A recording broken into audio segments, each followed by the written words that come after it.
Hello everyone, welcome back to my YouTube channel. Today I would like to share with you a very trending issue about the Miss Universe 2015 winner, Pia Wurtzbach.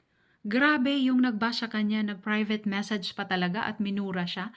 Ang sabi dito, ayan, praying for your divorce. Yan ang sabi ng basher niya. Grabe naman, napaka-hateful ng message.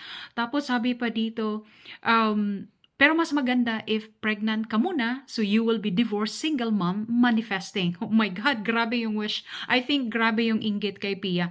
Hindi natin alam kung ano ang tiniis ni Pia, kung ano ang paghihirap na pinagdaanan niya. Ang alam natin, yes, working student siya, nagsikap siya, pero marami pa yang pinagdaanan. Wala namang taong naging successful na hindi dumaan sa mga pagsubok, paghihirap. Yung iba kasi, hindi nila inisip yun kasi ang nakikita nila finished product, successful na, ang nakikita natin sa Facebook or Instagram, YouTube, ang nakikita natin sa public is finished product na successful na silang nagsikap. Wala tayo doon nung naghirap, kung ano